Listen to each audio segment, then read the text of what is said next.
ஆண்டவராக இயேசு கிறிஸ்துவின் நாமத்தினாலே மீண்டும் ஸ்பிரிச்சுவல் சயின்ஸ் ஆன்மீக அறிவியல் என்கிறதான நிகழ்ச்சிக்கு அன்பாய் வரவேற்கிறோம். நம்மோடு கூட சகோதரர் ரூபன் வந்திருக்காங்க. தொடர்ச்சியாக நாம் நிறைய விஷயங்கள், குறிப்பாக தேவன் ஏன் மனிதனாக வேண்டும், தேவன் மனிதனாக முடியுமா, அதனுடைய சட்டம் என்ன, மனிதனுக்கு கொடுத்த சுயாதீனம் என்ன, இப்படி நிறைய விஷயங்களை நம்ம பேசிக்கிட்டே இருக்கிறோம். இன்றைக்கும் அவங்களோட நம்ம சில விஷயங்களை கலந்து ஆலோசிக்க போகிறோம். வாங்க நம்ம நிகழ்ச்சிக்குள்ள போகலாம். Praise Lord. சந்திப்பதில் ரொம்ப சந்தோஷம். Thank you so much for your invitation once again. இன்றைக்கி நம்ம என்ன பார்க்க போகிறோன்றதை நேரடியாக போயிடலாம். ஸோ லாஸ்ட் எபிசோடில் நம்ம வந்து இந்த டாக்கின் கேட்ட ஒரு விஷயத்தை வச்சு நம்ம பேசினோம். கடவுள் மனுஷனாகி சாக வேண்டியிருந்தது அப்படிங்கிறத பற்றி பேசினோம். அதோட தொடர்ச்சியாக இன்றைக்கி நம்ம பார்க்க போகிறோம்.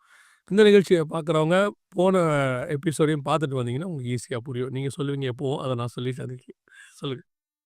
இதில் நிறைய கிறிஸ்டியன்ஸுக்கு ஒரு குழப்பம் வரும். அதை ஒருத்தர் எழுதி செஞ்சிருந்தார்.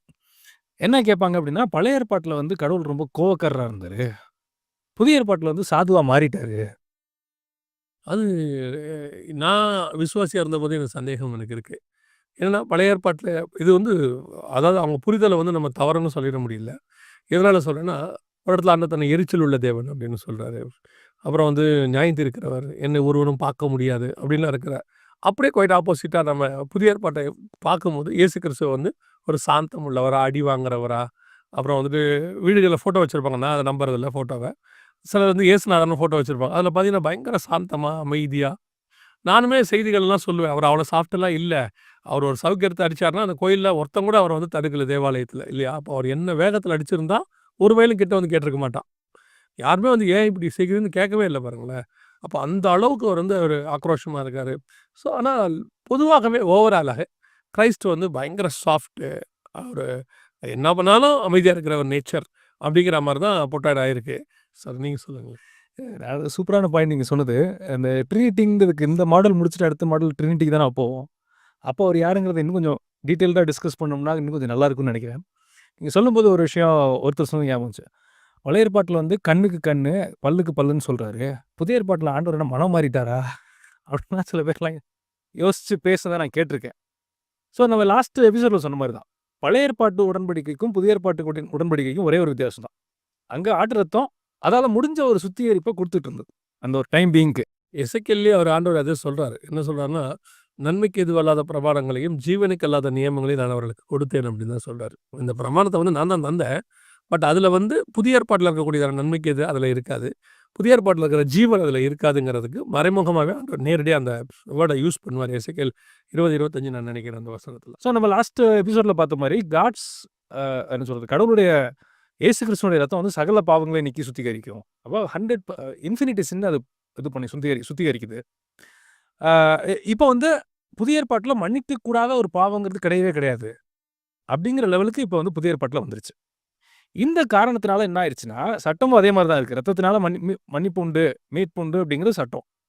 பழைய ஏற்பாட்டில் கொஞ்சம் இப்போ நீங்கள் சொன்ன மாதிரி அதை மேனேஜ் பண்ணுறதுக்கு ஒரு சில வழிமுறைகளை ஆண்டவர் சொல்லி கொடுத்தாரு. லைக் ஆட்டுக்குட்டியினுடைய ரத்தம், கிடாரியினுடைய ரத்தம், இந்த மாதிரிலாம் இருந்தது. இயேசு கிறிஸ்துவின் ரத்தம் வந்தோடனே புதிய ஏற்பாட்டில் அந்த ரத்த பலிங்கிறதுக்கே மீனிங்லெஸ், அதுக்கு மேலே எதுவுமே கிடையாது. ஆமாம், இன்ஃபினிட் ரத்தம் சிந்தப்பட்டாயிடுச்சு. ஃபர்தராக இன்னொரு ஆட்டுக்குட்டி அடிக்கிறதோ இல்லாட்டி ஒரு கண்ணுக்குட்டி இது பண்ணுறதோ அது வந்து அப்சலைட்னா அது தேவையில்லாமல் போயிடுச்சு. இந்த ரீசன்னால தான் பழைய ஏற்பாட்டில் அவர் வந்து பிரைமரியாக சொன்னது சட்டங்களும் விதிகளும், புதிய ஏற்பாட்டில் மன்னிப்பையும் அன்பையும் பிரைமரியாக சொல்லியிருப்பார். கடவுள் இதில் மாறல. அந்த ப்ரப்போர்ஷன், அந்த வேல்யூ ப்ரப்போர்ஷன் வந்து பழைய ஏற்பாட்டுக்கும் புதிய ஏற்பாட்டுக்கும் ஒரு பெரிய மாற்றத்தை மாறும். இதில் இன்னொரு பாயிண்ட் சொல்கிறது விரும்புவது என்னன்னா, ஒரு சாரார் இருக்காங்க, ஒரு சாரார் அவங்க இயேசு கிறிஸ்துவை நம்புவாங்க, ஆனால் கடவுள் மனுஷனா எப்படி வர முடியும் அப்படிங்கிறது தான் அவங்களுக்கு வந்து ஏற்றுக்கவே முடியாத ஒரு விஷயம். கடவுள் மனுஷனா வர்றது பெரிய விந்தை தான், நம்ம இதுக்கு முன்னாடியே பேசியிருக்கோம். ஆனாலும் அவர் ஏன் மனுஷனா வந்தாருன்னா, நம்ம மேல வச்சுக்க அன்பின் மிகுதியினால, அவர் ரத்தத்தினால தான் சில வேலைகள் நடக்கும் அப்படிங்கிற விஷயத்த அவர் முன்மொழிந்துட்டு அதை மனுஷனா மாறி வந்து இங்கே வந்து அதை முடிச்சு நிறைவேற்றி காமிக்கிறார். அவர் வராமல் அது முடியாது, வாய்ப்பே இல்லை. ஏன்னா மனுஷனோட சின் அந்த அளவுக்கு அதிகமானதுனால விலைக்கிரயமாக கொடுக்கறதுக்கு வேறு ஒன்றுமே இல்லை. அவர் தான் விலைக்கிரயம். இதுதான் ஒரே லாஸ்ட் இருக்கிற. ஸோ அதனால் அவர் வந்தால் தான் அது முடியுன்றதுக்கு அவர் வந்துட்டார் அவர். ஆமாம். ஸோ இது வந்து பிப்ளிக்கல் தியாலஜியோட ஃபவுண்டேஷன் ஒன்று. கடவுள் மனிதனானார். மனுஷனானார்னா மனுஷனா மட்டும் ஆகல. இதையும் திரும்ப சொல்லணும் நம்ம. ஜீசஸ் வந்து 100% ஹியூமன் பீயிங், 100% காட். இந்த ஒரு விஷயம் தான் அவர்களுக்கு புரிதல் வர மாட்டேங்குது. அந்த ஒரு புரிதல் வந்து அவங்களுக்கு என்ன செய்ய மாட்டேங்குதுன்னா, அது வரவே மாட்டேங்குது. உதாரணமா, ஒரு இது வந்து உதாரணம் தான். பல உதாரணங்கள் சொல்லியாச்சு. என்ன சொன்னாலும் அவங்களுக்கு வந்து அது அக்செப்ட் ஆகல. என்னன்னா, ஒரு தண்ணி தான் ஃப்ரீசருக்குள்ள ஐஸ் கட்டியா தான் இருக்கு. அதான் ஐஸ் கட்டி. நம்ம கேட்கும்போது, ஐஸ் கட்டி எடுத்து கொடுங்கன்னு தான் நம்ம சொல்றோம். அதுதான் மீண்டும் தண்ணியாக மாறும். தண்ணியா போட்ட உடனே. அவங்களால எப்படி தண்ணி ஐஸ் கட்டி ஆகும்? No chance. திருப்பி தண்ணி எப்படி ஐஸ் கட்டி தண்ணியாக மாறும். அதான் மாறிடுச்சேங்க ஐஸ் கட்டியா. இதுக்கப்புறம் அது மாறவே மாறாது அப்படிங்கிற ஒரு ஒரு புரிதல் அவங்களுக்கு வரமாட்டேங்குது. அந்த ஃபிசிக்ஸோ, அந்த சயின்ஸோ அப்படின்னு நம்ம சொல்றோம்ல. அந்த மாதிரி ஸ்பிரிச்சுவல் நாலேட்ஜ்னு ஒண்ணு இருக்கு. அதாவது கடவுள் வந்து மனுஷனை படைக்கலாம். ஆனா கடவுள் மனுஷன் ஆக முடியாதுங்கிறது என்ன கான்செப்ட்ன்னு எனக்கு புரியல. கடவுளால மனுஷன படைக்க முடியுதுன்றத நம்புறாங்க அவங்க. கடவுள் தான் மனுஷனை படைத்தார்.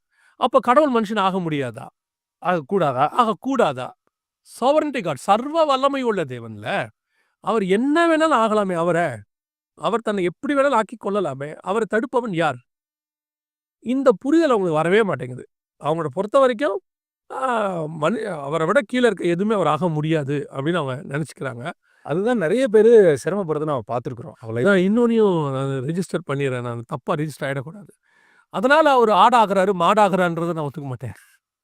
இல்லையா? அவர் ஆடா வந்தாரு, கடவுள் மாடா வந்தாரு. அதையும் நான் ஒத்துக்க மாட்டேன். கடவுள் ஒரே ஒரு தடவை மனிதரை வரவேண்டி இருந்தது. அதற்காக அவர் வந்தார். அதுக்கப்புறம் திருப்பி ஒவ்வொரு வாட்டியும் அவரு ஒவ்வொரு இருதர புருஷனா, இறையதார புருஷனா அவர் வரல. நான் அதையும் ஒத்துக்க மாட்டேன். ஆமா. Thank you. ஒரு நல்ல கிளாரிட்டி குடுத்தீங்க. இப்போ நம்ம லாஸ்ட் எபிசோட்ல என்ன ஒரு பாயிண்ட் பேசணும் அப்படின்னா, கடவுள் வந்து இன்ஃபினிட் பேமெண்ட் ஃபார் சின்ன குடுத்துட்டாரு. அவர் வந்து அவருடைய ரத்தம் வந்து இன்ஃபினிட் வேல்யூ. இன்ஃபினிட் சின்னுங்கிறது ஒண்ணு உலகத்துல கிடையாது. ஆனா வந்து எந்த பாவம்னாலும் மன்னிக்கப்படலாம். அப்படின்னு பேசும்போது நீங்க ஒரு பாயிண்ட் நம்ம ஆரம்பிச்சோம் பேசுறதுக்கு. அப்ப பாவம் செய்யலாமா? அப்படின்னு ஒரு மன்னிப்பு இருக்கின்றதுனால நான் என்ன பாவம்னா செய்யலாமா? செய்யலாமா?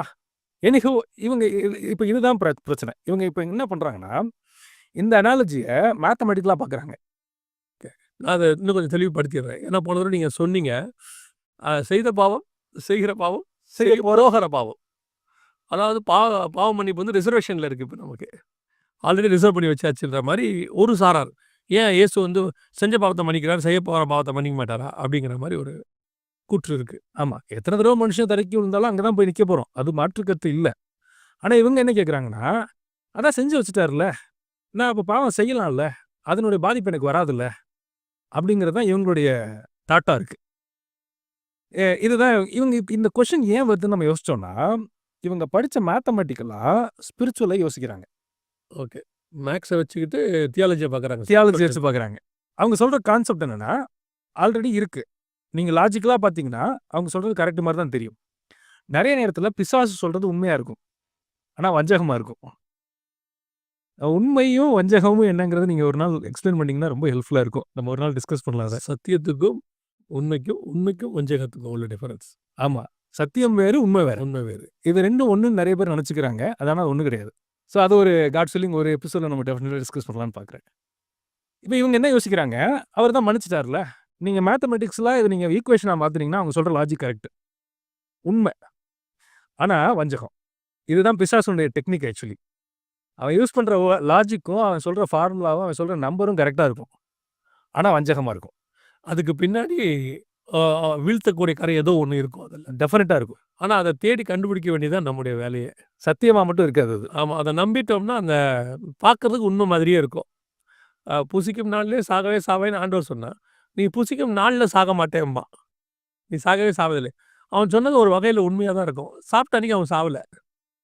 அவர் சொன்னது புசிக்கும் நாளிலே சாகவே சாவேன்னா, அன்னையிலேருந்து அவனுக்கு மரணம் தொடங்கிருச்சு. மரணமே இல்லாம இருந்தவன், அன்னையிலிருந்து அவனுக்கு மரணம் ஸ்டார்ட் ஆயிடுச்சு. அவர் அதத்தான் சொல்றார். புசிக்கும் நாளிலே சாகவே சாவை. நம்ம சொல்லுவோம்ல, கொஞ்சம் கொஞ்சமா செத்துக்கிட்டு இருக்கிறேங்க அப்படின்னு நம்ம சொல்றது. அவர் செய்றார். அததான் சொல்றார் இயேசு. அதாவது புசிக்கும் நாளிலே சாகவே சாவாய். இவன் சொல்றான், நீ சாப்பிடுற நாள்ல சாவ மாட்ட. நீ வேணா சாப்பிட்டு பாரு, நீ சாவ மாட்டேன்பான். இவ்வளவுதான் டிஃபரன்ஸ். இதான் டிஃபரன்ஸ். அழகா சொன்னீங்க நீங்க. சரி இப்ப இவங்க கேட்கறது இதுதான். அவர் தான் ரத்தம் சிந்தி வச்சிருக்காருல்ல.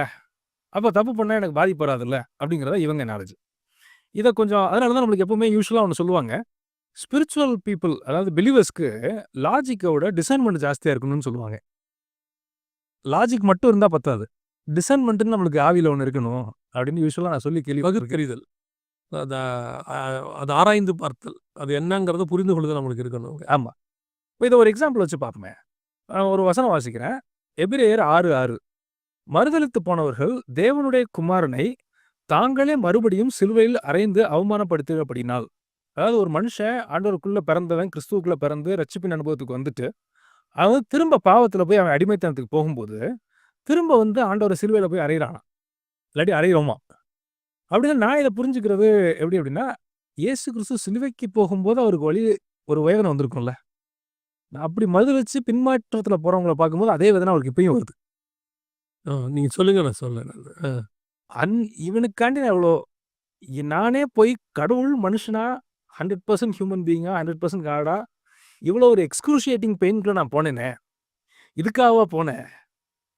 அந்த சிலுவையில வாங்கின வலியும், இவர் மனசுல வர வலியும் ஒண்ணா இருக்கு. இப்போ நான் இதுவும் இந்த சப்ஜெக்ட்டுக்காக தான் நான் பேசுறேன். நெறைய பேர் வேற நீங்களே நெறைய பேசுறீங்கன்னு கேட்குறாங்க. அதான் இருக்கு. எனக்கு என்னன்னா, நான் நெறைய பேசுறதுக்கு காரணம் எனக்கு டவுட் எனக்கு. புரியிற 2 பேருக்கு நீங்க நெறைய பேசினா நெறையா நல்லாயிருக்கும்னு தோணும் அவங்களுக்கு. இவர் இன்னும் பேசட்டுமேன்னு. அது உண்மைதான். ஆனா அதே நேரத்தில புரியாம ஒரு 10,000 பேர் உட்காந்துருப்பாங்க. அவங்களுக்கு இது புரிஞ்சிரணுமேன்றதால தான் என்னுடைய தாட். இப்போ இது எப்படி புரிந்து கொள்ளப்படுது நீங்க சொன்னது இந்த விஷயங்கள் ஏன் அவங்க அப்படி எடுத்துக்கிறாங்கன்னா, இயேசு ரத்தம் சிந்திட்டாரு. சிந்திட்டு அவர் என்ன பண்ணிட்டாருன்னா, ஒரு ஒரு ஒரு ஒரு 1 பில்லியன் பேரல்ல ரத்தத்த அடைச்சு வச்சுட்டாரு. ஓகேங்களா? அடைச்சு வச்சுட்டாரு. இனி பாவம் செய்யும்போது எடுத்து குடுத்துட்டே இருக்காரு. இந்தா இந்தா மன்னிச்சுக்கோ. இந்த மன்னிப்பு எடுத்து நான் அவனுக்கு அவன் பாவத்துக்கு அப்பா 2 டிராப் தூக்கி குடு. இவனுக்கு 2 பக்கெட் குடு. இவனுக்கு ஒரு பக்கெட் மொண்டு ஊத்து. அப்படிங்கிற ஃபீல்ல இவங்க இருக்காங்க.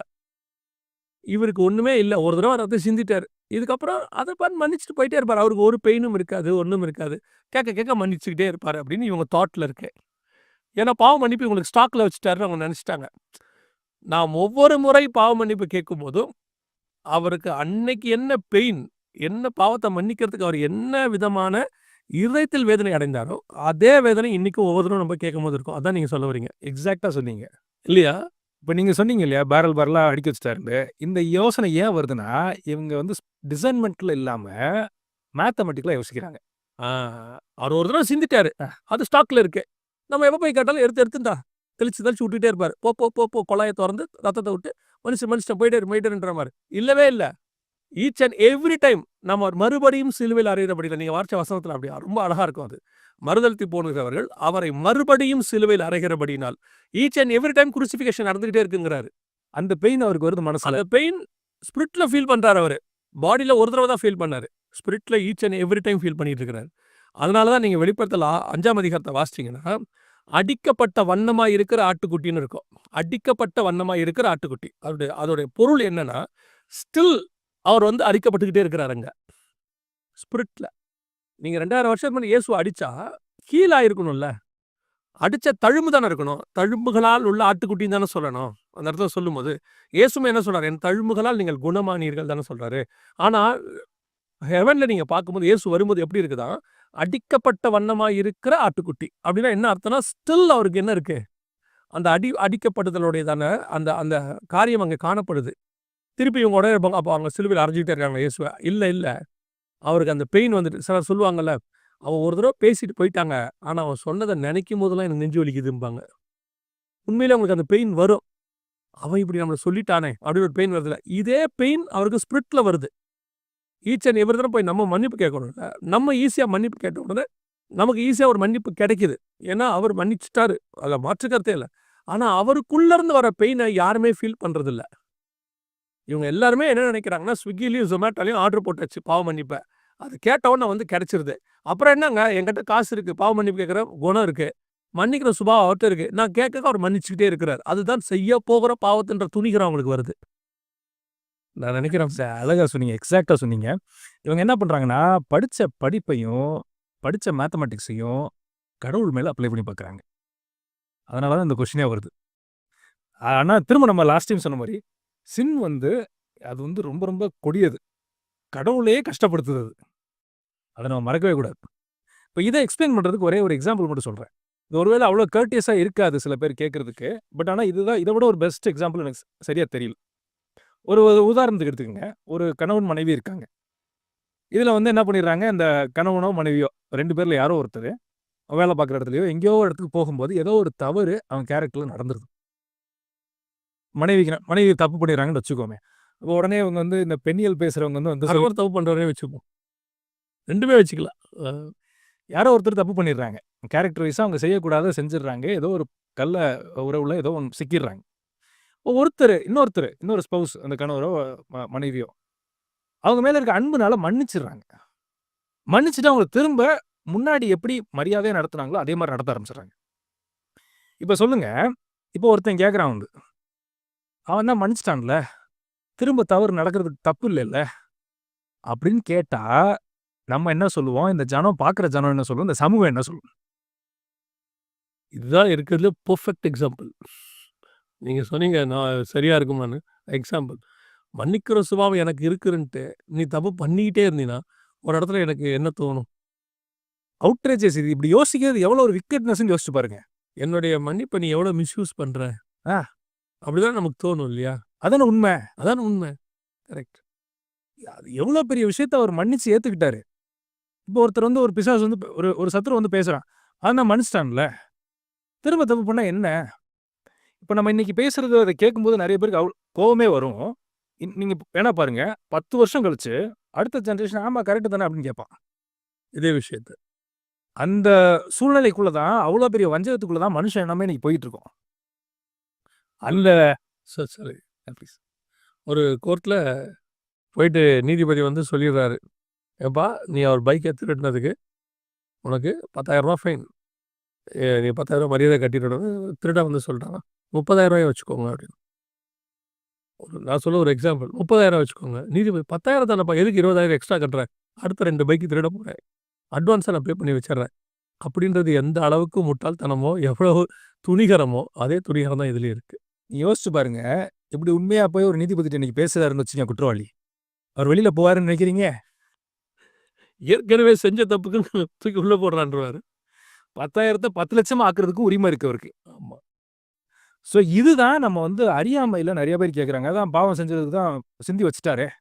இந்த மேத்தமேட்டிக்ஸ யோசிச்சு அவர் தான் பண்ணி வச்சுட்டாரே. நான் பண்றது என்னங்கிற துரியறோம்னா, ஒரு உதாரணம் சொன்னேன் இல்லையா? இந்த உதாரணத்த வச்சு யோசிச்சு பார்த்தோம்னா, இல்லாட்டி பார்த்தாங்கன்னா, அவங்க கேட்குற கொஸ்டின் என்னங்கிறது அவங்களுக்கு நல்லா புரியும். இன்னைக்கு நீங்க சொல்லக்கூடியத உபதேசமா வச்சு பண்ணக்கூடிய ஊழியர்கள் அதிகம். இதுக்கு பேரு வந்து மோட்டிவேஷனல் ஸ்பீச்சு. இதுக்கு பேரு வந்து கிருபையின் உபதேசம். கர்த்தர் கிருபை உள்ளவரு. நீ ஏன் பாவி பாவின்னு சொல்ற? கர்த்தருடைய பாவ மன்னிப்பு கிருபை எவ்வளோ பெருசு. அவர் செய்யப்போற பாவத்தையே மன்னிக்கிறாரு. இன்னைக்கு இந்த மாரி உபதேசத்த சொல்லி ஜனங்கள மேத்தமேட்டிக்கலா, ஸ்பிரிச்சுவலா நடத்தாம மேத்தமேட்டிக்கலா நடத்துறவங்க. இந்த மேத்தமேட்டிக்கலா அக்செப்ட் பண்ற ஜனங்க ஒரு பெரிய கூட்டம் இருக்கு. அவங்களுக்கு இது வசதியா இருக்கு பாருங்களேன். இல்லையா? இயேசு சொன்னது, பாவம் செஞ்சவன மன்னிச்சுட்டு, இனி பாவம் செய்யாத. அந்த வேர்ட் ரொம்ப இம்பார்ட்டன்ட். அந்த 38 வருஷமா இருந்தவனையும் சரி, அந்த பாவம் செய்த அந்த அம்மா வந்து கால்ல விழுவாங்க. எல்லாரும் கல்லெறிய வருவாங்க. அந்த ஸ்திரீய கூட சரி. அவர் சொல்லக்கூடிய வார்த்தை என்னவா இருக்கும்னா, நானும் உன்னை நியாயம் தீர்க்கிறதில்லை. இனி பாவம் செய்யாதே. அப்பனா இயேசு என்ன சொல்லணும்? தைரியமா போம்மா. இனி எத்தன வேணா செய். நான் இருக்கேன். நான் பாவ மன்னிப்புக்கு ரெடியா இருக்கேன். அப்படித்தானே சொல்லணும்? ட்ரூ ட்ரூ அதானே. ஏன்னா இவங்க சொல்றது கான்செப்ட் அப்படித்தானே இருக்கு. இது ஒரு பெரிய கூட்டம். இந்த மேத்தமேட்டிக்கலா நீங்க சொன்ன மாதிரி வசனத்த வந்து கிருபைய அல்லது பாவ மன்னிப்ப இப்படி பார்த்துக்கிட்டு, ஒரு பெரிய கூட்டத்த ஏமாத்துது. இவங்க ஒரு நாள் இவங்க வந்துட்டு இது அல்லன்னு தெரிய வரும்போது, இவங்களுக்கு போய் கேட்கறதுக்கு கூட வாய்ப்பு இருக்காது ஆண்டவர்ட்ட. ஏன்னா அந்த காலம் முடிவடைஞ்சிருக்கும். ஒரு சைடு வந்து பார்த்தீங்கன்னா, எத்தன தடவ நம்ம தவறி விழுந்தாலும் தூக்குறதுக்கு ஒரு ரெடியா இருக்காரு. அத வாய்ப்பா வச்சுக்கிட்டு நான் தவறுறேன்னா, அவர் தான் தூக்கிருவார்ல. அப்படின்னு நினைக்கிறது அது வந்து இந்த எக்ஸாம்பிள் வச்சு நான் சொன்ன அனாலஜி வச்சு யோசிச்சு பார்த்தாங்கன்னா, அது எப்படி ஒரு விக்கெட் கொஸ்டின் அப்படிங்கிறது அவங்களுக்கு தெரியும். இப்போ இத கூட வேற விதமா இத ஒரு சிலர் இப்படி கேட்கலாம். அதுக்காக நான் சொல்றேன். என்ன கேட்கறேன்னா, அப்போ அவரு எத்தன தடவ பண்ணாரோ மன்னிக்கிறாருன்னு சொல்றீங்க. அப்ப ஆட்டோமேட்டிக்கா அந்த தாட் வரதானங்க செய்யும். சரிதான் அவர மன்னிக்கிறாருன்னு ஒரு எண்ணம் வருமேன்னு சொன்னாங்கன்னா, நான் என்ன நினைக்கிறேன்னா, அவரு முகத்தை அல்ல இருதயத்தை பார்க்கிறார். நீ என்ன விதத்துல மன்னிப்பு கேட்கிறங்கிறத அவர் பார்க்கிறார். அவர் வந்துட்டு இவன் கேட்கும்போது உண்மையா கேட்கறானா? இல்ல ஆண்டவரே இந்த தடவ மன்னிச்சிருங்க.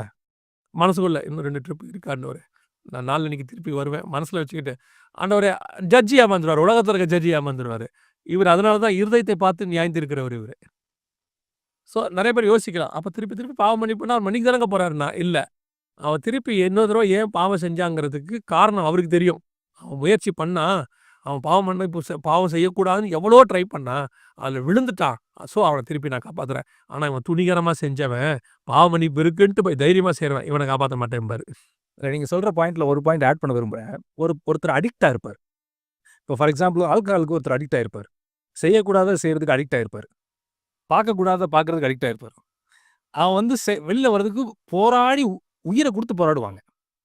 ஆனா வர முடியாது. இந்த சூழ்நிலையில கிருபையால உதவி செய்வாரான்னு கேட்டா 200% செய்வார். அவங்க முயற்சி செஞ்சு ஆண்டவருடைய உதவியை கேட்கும் பட்சத்தில் 150% 200% அவன வெளில கொண்டு வந்து உதவி செய்வார். ஆனா நான் ஏன் வெளில வரணும்னு ஒருத்தன் கேட்பான் பாருங்க. அவன் பாடு கொஞ்சம் கஷ்டம் தான். நீங்க இந்த வந்து இது மீடியாவா இருக்கு, ஓப்பனா இருக்குன்னு அத பத்திலாம் எனக்கு கவலைப்படல. நான் உண்மைய சொல்றேன். இந்த விஷயம் மட்டும் இல்லாவிட்டால், நான்லாம் இன்னைக்கு ஊழியக்காரனா மாறி இருக்கவே முடியாது. நான் 18 வயசுல இயேசுவ ஏத்துக்கிட்டேன். காலேஜ் ஃபர்ஸ்ட் இயர் படிக்கும்போது இயேசுவ ஏத்துக்கிட்டேன். எல்லாருக்கும் உள்ள பலகீனம் எனக்கும் உண்டு. நான் வந்து ஊழியத்துக்கு வந்தது 29 வயசுல தான் ஊழியத்துக்கு 30ஆம் வயசுல ஊழியத்துக்கு வந்தேன். இந்த 11 ஆண்டு காலம் நான் எங்க எத்தன தடவ எவ்வளோ விஷயங்கள்ல விழுந்திருக்கேன், எழுந்திருச்சுருக்கேன்றது எனக்கும் தேவனுக்கும் மட்டும் தான் தெரியும். என்ன மட்டும் அவர் திருப்பி தூக்காம இருந்திருந்தாருன்னா, இந்த இடத்துக்கு நான் வந்திருக்கவே மாட்டேன். ஆனா உண்மையா நான் சொல்லுவேன், அதுல நான் வெளிய வரதுக்கு ரொம்ப கஷ்டப்பட்டுருக்கிறேன். அழுதுருக்கேன், சட்டைய கிழிச்சிருக்கேன். பிரேயர் ரூம்ல என் பனியனெல்லாம் கிழிச்சிருக்கேன் நான். இது தேவனே அறிவார். நான் சாட்சியா தான் சொல்றேன் இதுல. பனியனே கிழிச்சிருக்கேன். என்னால முடியல, விட்டுருங்க. நான் பேசாம ஒரு நாள் ஆண்டவர்ட்ட ஜெபம் பண்ணேன். எனக்கு நல்லா ஞாபகம் இருக்கு. இப்ப என்ன பரிசுத்தம் பண்ணி, இப்ப என்ன எடுத்துருங்க. இத்தோட இந்த நிமிஷமே உங்களால முடியும் தானே, எடுத்துருங்க. இதுக்கு மேல நான் இங்க இருக்க விரும்பல. நான் அந்த ரூம விட்டு வெளிய போனா பாவம் செய்றேன் ஆண்டவரே. ரூம்குள்ள இருக்க வரைக்கும் நல்லா இருக்கேன். அப்படியெல்லாம் ஆண்டவர்ட்ட கதறினது உண்டு. ஆனா என்ன, இல்ல உன்னால முடியும் வா, உன்னால முடியும் வா, நான் இருக்கேன் வா, நான் இருக்கேன் வான்னு தகப்பன் தன் பிள்ளை நான் அதனால தான் அந்த வசனத்த அடிக்கடி சொல்லுவேன். நான் அது வந்து என் இருதயத்துல வந்து ஃபீல் பண்ணி சொல்றது. தகப்பன் தன் பிள்ளையை சுமப்பது போல நான் உன்னை சுமந்து கொண்டு வந்தேங்கிறத வந்து நான் வந்து என்ன அளவுக்கு 100% உணர்ந்தவன் நான்.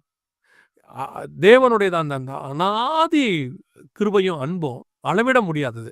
ஆனா அத மிஸ்யூஸ் பண்றதுக்கு அவர் ஒரு நாள் அனுமதி குடுக்கறதில்ல. ஆனா உண்மையா நீங்க போயி வெளிய வரணும்னு நீங்க முயற்சி பண்ணிட்டீங்கன்னா, அவர் தூக்காம விடுறதும் இல்ல. அமேசிங் நீங்க சொல்றது. இப்ப நீங்க உங்ககிட்ட கேட்டா தெரியும் காட்ஸ் லவ் எப்படி இருக்கும்? அன்பிலீவபிளா இருக்கும். நம்ம கண்ல தண்ணியே வர வச்சுரும். ஆமா. இது வந்து நம்ம சொல்றோம். சும்மா பேசுறோம். இப்ப நம்ம நெறைய பேர் பார்க்குறவங்க இத வந்து ஒரு வொக்காபுலரியா நம்ம வந்து ஏதோ ஒரு தியரி பேசுறோம்னு நெனச்சிக்க கூடாது. இந்த வழியில வந்தவங்களுக்கு தெரியும். அவர் எப்படி தூக்கிட்டு நம்மள வருவாரு. அது எத்தன தடவ நம்மள தூக்கிட்டு வந்திருப்பாரு. அதெல்லாம் பார்த்தா நம்மளுக்கு கண்ணு கலங்கும். ஆனாலும் அவர் தூக்குவாருன்னு நான் துணிகரமா இருக்கேன்னு வச்சுக்கங்க. நான் வெளியில எதுக்கு வரணும்? எப்படி நான் கடைசி காலத்துல ரட்சிக்கப்பட்டுருவேன்? இந்த அனாலஜியும், இந்த மேத்தமேட்டிக்ஸும் இவங்க பேசுனாங்கன்னா, அது ரொம்ப தப்புங்கிறத ஒரு நாள் ஃபீல் பண்ணுவாங்க. இவங்களுக்கு மன்னிப்பு கேட்க சான்ஸ் இல்லாத டைம் ஆயி போயிரும். இவங்க மன்னிப்பு கேட்கறதுக்கு சான்ஸே கிடைக்காது. அந்த மாரி இடத்துல போய் லாக் ஆயிடுவாங்க இவங்க. ஏன்னா இவங்க கிடைக்கும்போது இருந்தத மிஸ்யூஸ் பண்ணவங்க இவங்க எல்லாரும். அதுதான் இந்த வசனம் சொல்லும். அவர் காலின் கீழ போட்டு மிதிச்சாங்க. அது வந்து ஏத்துக்கவே முடியாது. எனக்கு என்னமோ இந்த எபிசோட் வந்து மோர் டெப்த் ஸ்பிரிச்சுவல் ரொம்ப கனெக்ட் ஆகுது. எல்லாரோடையுமே கனெக்ட் ஆகுது ஸ்பிரிச்சுவலி நான் சொல்றேன் நான். Praise God. அந்த காட்ஸ் கிரேஸ்க்காக ஆண்டவர துதிக்கிறேன். ரொம்ப சந்தோஷம் பிரதர். நான் இந்த இடத்துல இந்த ப்ரோகிராம் இப்படி முடிச்சா நல்லா இருக்கும்னு நினைக்கிறேன். ஏன்னா இட்ஸ் மோர் ஃபீல் எனக்கு வந்து அது புரியுது. நான் வந்திருக்கேன் இந்த பாதையில. ஒருவேளை தேவனுக்கு இந்த சுபாவம் இல்லாமல் இருந்திருந்தால், எம்டி ஜெகன் ஒரு ஆள் இன்னைக்கு பூமியிலே இருந்திருக்க மாட்டாரு. யாருமே இருந்திருக்க மாட்டாங்க. யாருமே இருந்திருக்க மாட்டோம். என் அளவுல சொல்றேன், நான் இருந்திருக்கவே மாட்டேன். ஸோ அந்த தேவனுடைய அன்பையும், பாவ மன்னிப்பையும் மிஸ்யூஸ் பண்ணக்கூடாதுங்கிறது தான் உண்மையிலே நான் வந்து எல்லாருக்குமே கேட்டுக்கிறேன். எல்லாருக்கும் சொல்றேன். ரொம்ப சந்தோஷம் இன்னைக்கு நீங்க வந்தது. இது ஒரு தொடர்ச்சிய நம்ம தொடர்ந்து பார்க்க போறோம் இல்லையா? ஆமா. அடுத்த எபிசோட்ல இதே கன்டின்யூ இதே பண்ணிக்கலாம். கண்டிப்பா பார்க்க போறோம். இந்த ப்ரோகிராம் உங்களுக்கு ரொம்ப யூஸ்ஃபுல்லா இருக்கும். நான் கர்த்தருக்குள்ள நம்புறேன், விசுவாசிக்கிறேன்.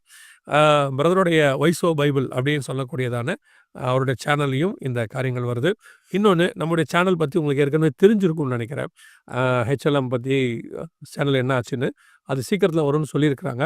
அதுவரைக்கும் நம்ம இந்த ஒய்டிவி எல்ஹெச்எம் அப்படின்ற இந்த சேனல்ல தான் நம்ம ப்ரோகிராம்ஸ் வந்துட்டுருக்கு. நெறைய பேருக்கு இன்னும் தெரியல இந்த சேனல் வந்திருக்குன்னு. நெறைய பேர் நாங்க கேட்காமயே நெறைய சேனல்ஸ்ல அவங்க சேனல்ல எடுத்து போட்டு, இந்த மாரி பிரதர் சேனல் இப்படி ஆயிருச்சு. நாங்க போட்ட ஒரு அனௌன்ஸ்மென்ட் வீடியோ போட்டிருக்கிறாங்க. ஸோ இத பார்க்குறவங்களும், மத்தவங்க நான் சொல்றது வந்து நீங்க சப்ஸ்கிரைப் பண்ணுங்கன்னு நான் கேட்டதில்ல. நான் என்ன சொல்றேன்னா, ஏற்கனவே பார்த்தவங்க ஒருவேளை சேனல் வரல என்ன பண்ணலாம் அப்படின்னு நெறைய பேர் இருப்பாங்க. அவங்களுக்கு இத தெரியப்படுத்துங்க. உங்களால முடிஞ்ச வரைக்கும் யார் யாரெல்லாம் இந்த ப்ரோகிராம்லாம் பார்த்துட்டு இருந்தாங்களோ, அவங்களுக்கு இந்த ப்ரோகிராம் வரலன்னு யோசிச்சுட்டு இருப்பாங்க. அவங்களுக்கு இந்த சேனல் தெரியப்படுத்துங்க. YTV LHM இப்போ வந்துட்டுருக்குது. நம்ம ஆப்பும் இப்போ Play Storeல ரெடியா இருக்கு. நீங்க போய் புது ஆப்ப டவுன்லோட் பண்ணிக்கொள்ளலாம். அதையும் தயவுசெய்து டவுன்லோட் பண்ணிக்கொள்ளுங்க. ஏன்னு சொன்னா, ஒருவேளை இந்த மாரி YouTube ப்ராப்ளம்ஸ் ஏதாவது வந்துச்சுன்னா, ஆப்ல நம்ம எல்லாத்தையுமே பார்க்க போறோம். இத நீங்க ஜனங்களுக்கும் தெரியப்படுத்துங்க. ரொம்ப யூஸ்ஃபுல்லாக இருக்கும். Thank you brother. Thank you so much for your coming. Thank you so much.